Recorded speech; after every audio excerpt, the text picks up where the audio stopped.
আসসালামু আলাইকুম রহমতুল্লাহি ওয়া কবর জিয়ারত করার নিয়ম।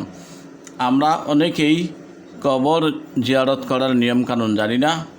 আজকের আলোচনা থেকে কবর জিয়ারতের সম্পূর্ণ নিয়ম কানুন আমি দেখাবো, কখন কিভাবে দোয়া পড়বেন। আর আজকে সেই দোয়াগুলোর বাংলা তর্জমা সহ পারবেন যারা আরবি পড়তে পারেন না। আমরা এই কবর জিয়ারত শুধু ঈদের সময় করি, অথচ এই কবর জিয়ারত যে কোনো সময় করা যায়। চলুন তাহলে আমরা মূল আলোচনায় চলে যাই যে কবর জিয়ারত আমরা কিভাবে করব। চলুন তাহলে কবর জিয়ারত নিয়ম কানুন। 1 নম্বর, আমরা নিয়ত করব। মনে মনে নিয়ত করবেন, আমি আল্লাহর সন্তুষ্টির জন্য কবর জিয়ারত করছি এবং মৃতের জন্য দোয়া করব। এইভাবে আপনি বাংলায় নিয়ত করতে পারেন।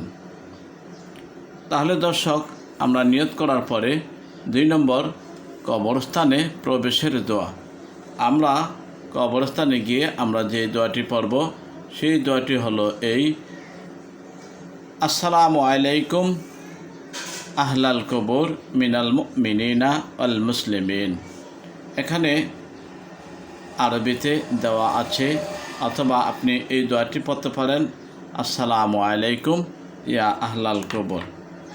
তারপর দেখুন বাংলা অর্থ: হে মুমিন ও মুসলমানদের বাসিন্দারা, তোমাদের ওপর শান্তি বর্ষিত হোক। আমরা ইনশাল্লাহ তোমাদের সাথে মিলিত হব। আল্লাহ আমাদের ও তোমাদের জন্য নিরাপত্তা কামনা করি। নাম্বার 3, কবরের পাশে কি করবেন? কেবলামুখী হয়ে দাঁড়ানো উত্তম। বিনয়ের সাথে দাঁড়াবেন, মৃত ব্যক্তির জন্য দোয়া করবেন। দোয়া করা সাধারণ দোয়া: আল্লাহুম্মা গফিরলাহু ওয়ারহামহু, হে আল্লাহ তাকে ক্ষমা করুন ও রহম করুন। প্রিয় দর্শক, ইচ্ছে করলে আপনি সূরা আল ফাতিহা বা অন্যান্য সূরা পড়ে দোয়া করতে পারেন। এবার চলুন কি করা যাবে না।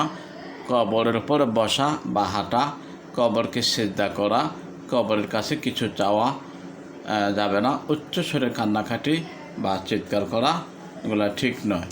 তারপর দেখুন সময়, যে কোনো সময় আপনি কবর জিয়ারত করতে পারবেন।